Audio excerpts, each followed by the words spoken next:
Imaginen un día caluroso en Galilea, alrededor del año 30 de nuestra era. Un maestro judío se sienta junto al mar de Galilea, rodeado por una multitud tan grande que decide subir a una barca para que todos puedan verlo y escucharlo. Desde esa posición elevada comienza a contar una historia aparentemente simple sobre un agricultor que salió a sembrar semillas. Algunos granos cayeron junto al camino y fueron devorados por pájaros.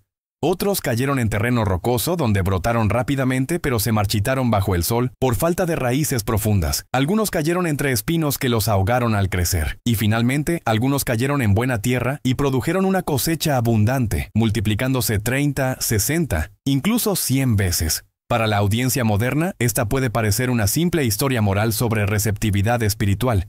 Pero para los campesinos galileos que la escucharon por primera vez, esta parábola resonaba con experiencias diarias, conocimientos agrícolas profundos, realidades económicas brutales y esperanzas de transformación que iban mucho más allá de lo que normalmente imaginamos. Lo que están a punto de descubrir es cómo esta parábola, cuando se entiende en su contexto cultural y agrario completo, revela dimensiones de significado que se han perdido en la traducción a través de siglos y culturas.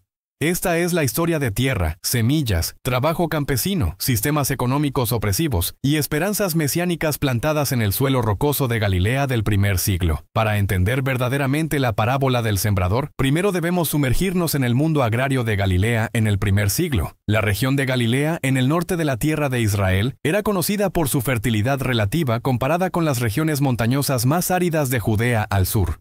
Los valles de Galilea, particularmente alrededor del mar de Galilea y en áreas como el valle de Jezreel, tenían suelos productivos que sostenían agricultura diversa, pero la vida de los campesinos galileos que trabajaban estas tierras estaba lejos de ser idílica. Era una existencia de trabajo agotador, incertidumbre constante y explotación económica sistemática que dejaba a la mayoría al borde de la subsistencia.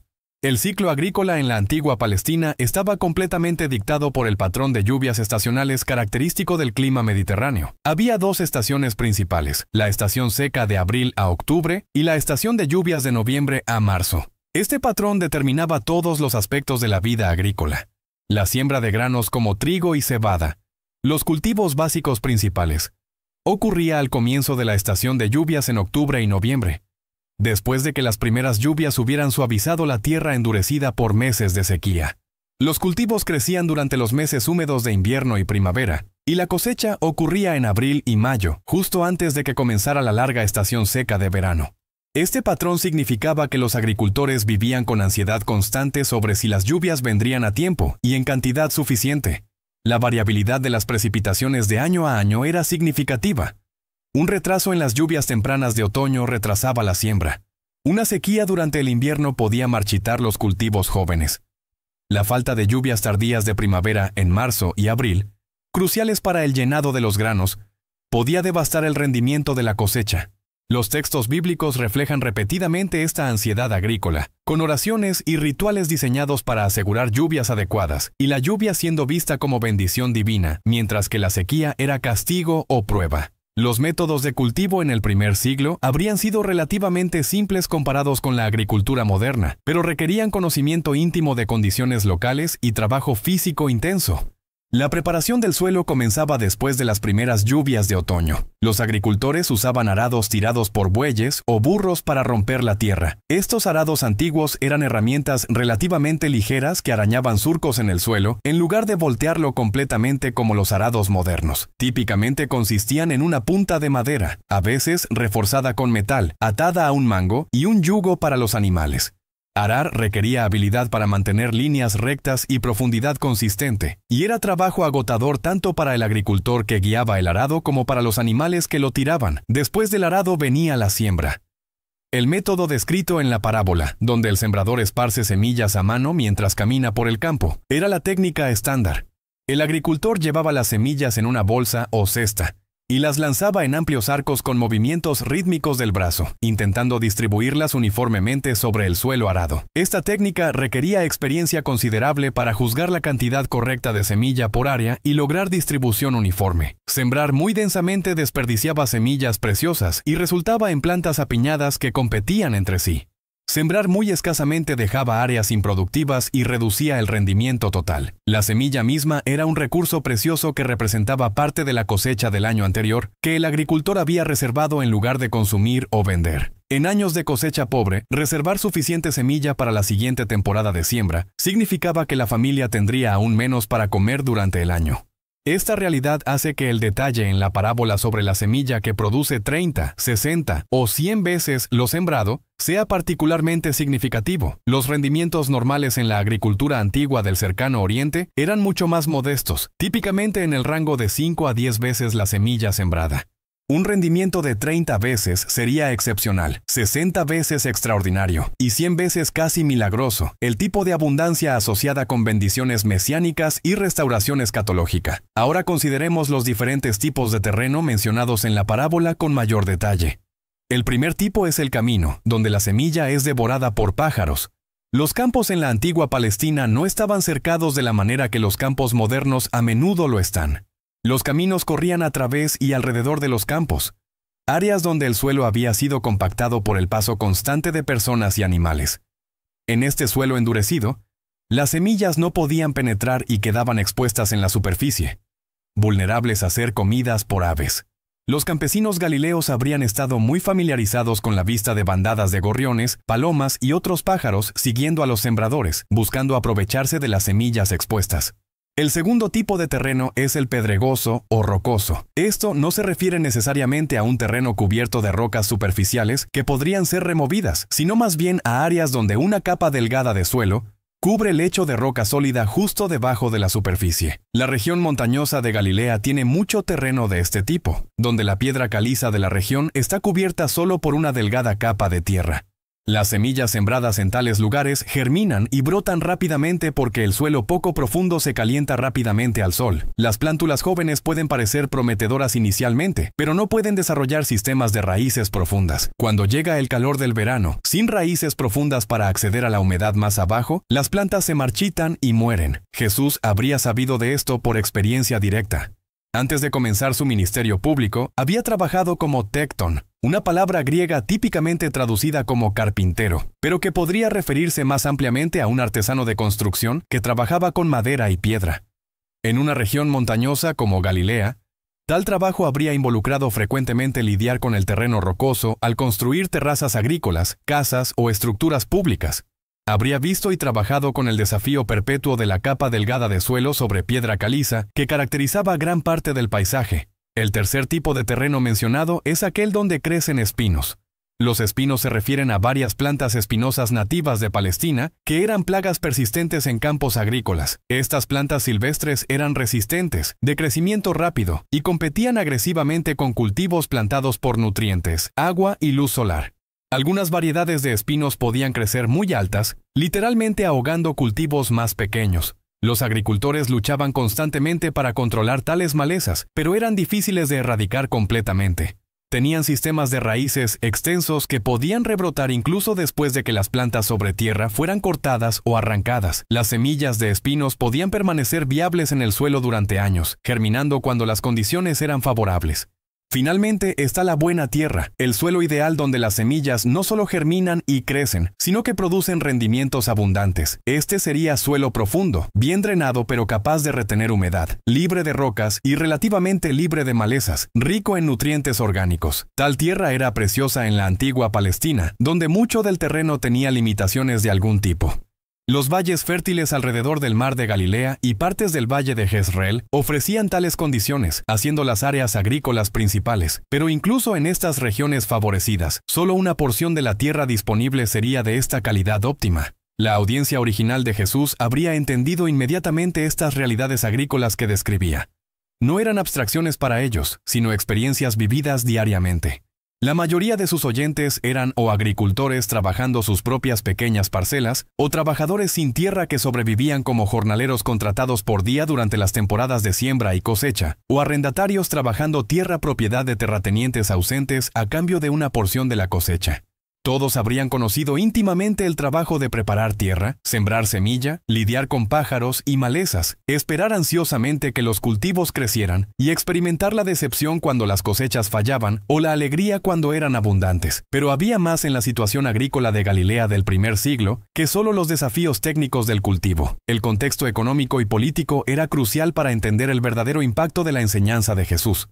Galilea, como el resto de la tierra de Israel, estaba bajo dominio romano, específicamente bajo Herodes Antipas, hijo de Herodes el Grande, quien gobernaba como tetrarca cliente de Roma. Este sistema político imponía múltiples cargas fiscales sobre la población campesina. Los agricultores pagaban impuestos a Roma, impuestos al gobierno herodiano, diezmos al templo de Jerusalén, y si eran arrendatarios en lugar de propietarios, renta a sus terratenientes.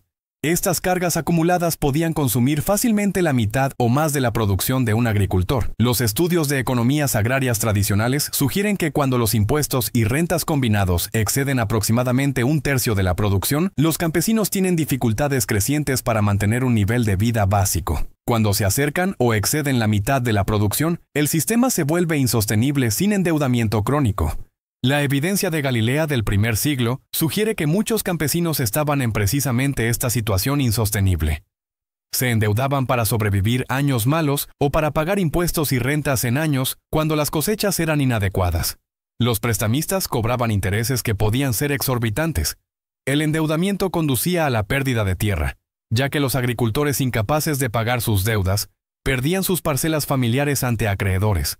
Esto creaba una clase creciente de campesinos sin tierra que tenían que trabajar como jornaleros, completamente dependientes de los terratenientes para empleo día a día. Los evangelios reflejan estas realidades económicas repetidamente. Varias parábolas de Jesús mencionan deudas, deudores y acreedores. El Padre Nuestro incluye la petición de perdón de deudas. Los dichos de Jesús sobre preocupación por comida y ropa tienen sentido en un contexto donde estas necesidades básicas eran genuinamente inciertas para muchas personas. Su enseñanza sobre no almacenar tesoros en la tierra donde polilla y óxido destruyen y ladrones entran y roban, refleja la vulnerabilidad económica de comunidades campesinas donde desastres, impuestos confiscatorios o bandolerismo podían arruinar a familias. La parábola del sembrador debe ser entendida contra este trasfondo de tensión económica y vulnerabilidad. Cuando Jesús habla de semilla cayendo en diferentes tipos de terreno con diferentes resultados, no está solo dando una lección espiritual abstracta sobre receptividad al mensaje religioso. Está hablando a personas cuyas vidas dependían literalmente de si sus semillas caían en buena tierra y producían una cosecha.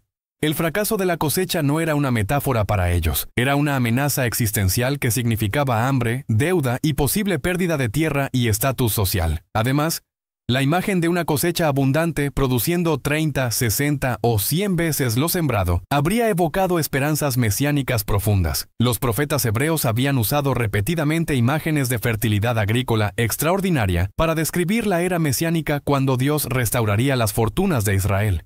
El profeta Amós predijo un tiempo cuando el que ara alcanzará al segador y el pisador de uvas al que lleva la semilla, una imagen de abundancia tan grande que las temporadas de siembra y cosecha se superpondrían. El profeta Joel habló de eras llenas de grano y cubas rebosantes de vino y aceite, después de que Dios restaurara lo que las langostas habían devorado. Isaías profetizó un tiempo cuando la tierra produciría abundantemente y los hambrientos serían alimentados.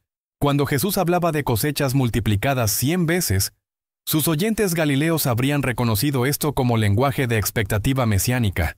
No estaba simplemente describiendo buenas prácticas agrícolas o exhortando a la perseverancia espiritual individual. Estaba anunciando que el reino de Dios, la era de restauración y bendición que los profetas habían prometido, estaba irrumpiendo en su tiempo. La parábola era simultáneamente realista en su descripción de condiciones agrícolas actuales y radicalmente esperanzadora en su promesa de transformación venidera. Hay otro aspecto del contexto agrícola que es crucial para entender la parábola: la práctica de sembrar antes de arar en ciertos contextos. Los estudiosos han debatido si la secuencia descrita en la parábola, donde la semilla cae en varios tipos de terreno inadecuado, refleja mala técnica agrícola o si representa prácticas reales de algunos agricultores. Algunos agricultores en regiones del cercano oriente sí sembraban primero y araban después, permitiendo que el arado cubriera las semillas con tierra. En tal sistema, el sembrador esparciría semilla ampliamente, y inevitablemente algo caería en caminos, áreas rocosas o donde había espinos, que solo más tarde se harían evidentes. Si Jesús tenía en mente esta práctica, entonces el punto de la parábola es que el sembrador siembra generosamente, incluso pródigamente, sin preocuparse excesivamente por dónde cae cada semilla individual. La posterior labor de arado manejaría parte del problema cubriendo las semillas. Y a pesar de que mucha semilla se desperdicia cayendo en terreno inadecuado, suficiente cae en buena tierra para producir una cosecha abundante que más que compensa las pérdidas. Esta interpretación sugiere un mensaje sobre la generosidad radical de Dios al extender su reino, sembrando abundantemente sin calcular cuidadosamente quién es o no es terreno receptivo adecuado. Alternativamente, si la secuencia es sembrar después de arar, como era más común en muchas regiones, entonces la parábola está describiendo la inevitable realidad de que incluso con buena preparación, no toda semilla producirá una cosecha. Los agricultores experimentados sabían que las pérdidas eran parte del proceso. Pájaros siempre encontrarían algo de semilla. Áreas rocosas no siempre eran evidentes hasta que los cultivos comenzaban a crecer. Las malezas eran una batalla constante. El punto entonces sería sobre perseverancia y esperanza, a pesar de las pérdidas inevitables, confiando en que suficiente semilla encontraría buena tierra para hacer que todo el esfuerzo valiera la pena. Ambas interpretaciones son plausibles y no necesariamente se excluyen mutuamente. La riqueza de las parábolas de Jesús es que operan en múltiples niveles simultáneamente. Funcionan como descripciones realistas de la vida cotidiana que la audiencia reconocería inmediatamente. Pero también funcionan como metáforas que apuntan más allá de sí mismas hacia realidades más profundas sobre Dios, la humanidad, y el reino que Jesús proclamaba estaba llegando. Los evangelios preservan no solo la parábola del sembrador, sino también una explicación interpretativa que los evangelios atribuyen a Jesús mismo, dada privadamente a sus discípulos después de que la multitud se dispersara. En esta explicación, la semilla representa la palabra del reino, el mensaje que Jesús predicaba sobre el dominio inminente de Dios. Los diferentes tipos de suelo representan diferentes tipos de respuestas humanas a este mensaje. El camino representa a aquellos que escuchan pero no entienden, y el maligno arrebata lo que fue sembrado en sus corazones. El terreno rocoso representa a aquellos que reciben el mensaje con alegría inicialmente pero carecen de raíz profunda, por lo que cuando viene la persecución o dificultad caen. El terreno con espinos representa a aquellos en quienes el mensaje es ahogado por las preocupaciones del mundo y el engaño de las riquezas, y la buena tierra representa a aquellos que escuchan, entienden y dan fruto abundante. Esta interpretación alegórica ha dominado la lectura cristiana de la parábola durante siglos. Ha sido utilizada incontables veces en sermones para exhortar a los oyentes a ser buena tierra, recibiendo el mensaje del Evangelio y permitiéndole producir fruto en sus vidas. No hay nada inherentemente erróneo con esta lectura, y ciertamente captura dimensiones importantes del significado de la parábola. Pero si nos detenemos solo en esta interpretación individual y espiritual, podemos perder otras dimensiones que habrían sido igualmente evidentes para la audiencia original. Los estudiosos debaten si la explicación alegórica preservada en los evangelios realmente proviene de Jesús, o si representa la interpretación de la iglesia primitiva aplicando la parábola a su situación de misión entre diversos oyentes, algunos receptivos y otros no. La cuestión es difícil de resolver definitivamente, pero lo que está claro es que la parábola misma, sin la explicación adjunta, es más abierta y menos obviamente alegórica. Invita a los oyentes a reflexionar sobre sus propias experiencias con siembra y cosecha y a ver en esas experiencias algo sobre cómo funciona el reino de Dios. Para campesinos galileos que luchaban bajo cargas fiscales opresivas, que veían su tierra siendo consolidada en propiedades cada vez más grandes poseídas por élites urbanas ausentes, que trabajaban más duro cada año por rendimientos cada vez menores, la promesa de una cosecha que producía 100 veces lo sembrado no era solo una metáfora espiritual, era una visión de transformación económica y social. El reino de Dios que Jesús proclamaba no era solo un estado espiritual interior o una realidad celestial futura. Era un orden social transformado donde los hambrientos serían alimentados, los deudores liberados, los desposeídos restaurados, y la tierra produciría abundantemente para todos. Esta dimensión material y social del mensaje del reino es evidente a través de las enseñanzas de Jesús. Las bienaventuranzas prometen bendición a los pobres, los hambrientos, los que lloran. La oración que Jesús enseñó a sus discípulos pide pan diario y perdón de deudas. Sus acciones de comer con recaudadores de impuestos y pecadores, de sanar en el Sabbat, de perdonar pecados, todas desafiaban estructuras sociales y religiosas existentes que marginaban y oprimían a las personas. La parábola del sembrador debe ser leída en este contexto más amplio de un mensaje sobre transformación tanto espiritual como material. Consideremos también el contexto inmediato de Marcos capítulo 4, donde la parábola del sembrador es la primera de varias parábolas sobre semillas y crecimiento. Después del sembrador vienen la parábola de la lámpara bajo el almud, la parábola de la medida que usas, la parábola de la semilla que crece secretamente y la parábola del grano de mostaza. Estas parábolas funcionan juntas como un grupo relacionado, todas explorando temas de ocultamiento y revelación, pequeños comienzos y grandes resultados, procesos misteriosos de crecimiento y la certeza de cosecha eventual a pesar de apariencias contrarias presentes. La parábola de la semilla que crece secretamente es particularmente interesante en yuxtaposición con el sembrador. Describe un agricultor que siembra semilla y luego duerme y se levanta noche y día, y la semilla brota y crece sin que él sepa cómo. La tierra produce por sí misma, primero el tallo, luego la espiga, luego el grano completo en la espiga. Cuando el grano está maduro, el agricultor inmediatamente mete la hoz porque la cosecha ha llegado. Esta parábola enfatiza el carácter automático, inevitable del crecimiento una vez que la semilla es sembrada. El agricultor no hace que crezca mediante esfuerzo constante, sino que confía en los procesos misteriosos inherentes a la semilla y el suelo. Este énfasis en el crecimiento automático e inevitable habría sido profundamente significativo para una audiencia que vivía bajo opresión y que podría preguntarse cuándo vendría la liberación prometida por los profetas. Jesús está diciendo que el reino de Dios, una vez sembrado, crecerá hasta su cumplimiento inevitable con la misma certeza que la semilla sembrada en buena tierra produce una cosecha. Los poderes humanos pueden parecer dominantes ahora, pero están operando fuerzas más profundas que inevitablemente producirán transformación. La parábola del grano de mostaza hace un punto similar usando una imagen diferente. La semilla de mostaza era proverbialmente la más pequeña de las semillas, pero crecía en un arbusto grande donde los pájaros podían anidar en sus ramas. Nuevamente, el contraste es entre comienzos pequeños, incluso insignificantes, y resultados eventuales grandes e impresionantes. El movimiento que Jesús estaba iniciando puede haber parecido pequeño y sin importancia, un maestro itinerante con un puñado de seguidores principalmente de trasfondos campesinos, pero crecería en algo que proporcionaría refugio y bendición para muchos. Estas parábolas agrarias funcionaban poderosamente para la audiencia de Jesús, precisamente porque hablaban el lenguaje de sus vidas diarias. No estaban presentando conceptos filosóficos abstractos que requerían educación especializada para entender. Estaban usando imágenes de semilla, suelo, crecimiento y cosecha que cualquiera que hubiera trabajado con la tierra reconocería inmediatamente. Pero Jesús estaba tomando estas experiencias comunes y ordinarias y mostrando que revelaban algo extraordinario sobre cómo Dios estaba trabajando en el mundo. Esta técnica de enseñanza a través de parábolas extraídas de la vida cotidiana era característicamente judía. Los rabinos judíos regularmente usaban parábolas, llamadas meshalim en hebreo, para ilustrar puntos de interpretación de la Torá o principios éticos. Las parábolas rabínicas típicamente comenzaban con una fórmula como ¿a qué se parece esto? Es como un rey que... Y luego contaban una historia sobre un rey, un padre o alguna otra figura, concluyendo con una aplicación al punto teológico en cuestión. Las parábolas de Jesús comparten esta forma general, pero tienen características distintivas, particularmente su enfoque en el reino de Dios y su tendencia a contener giros sorprendentes o elementos paradójicos que desafían las expectativas convencionales. La parábola del sembrador desafía expectativas de varias maneras. Primero, presenta al sembrador como sembrando casi imprudentemente, permitiendo que mucha semilla caiga en terreno obviamente inadecuado. Un agricultor cuidadoso y económico seguramente no desperdiciaría semilla preciosa de esta manera. Pero el punto es precisamente sobre abundancia en lugar de cálculo cuidadoso.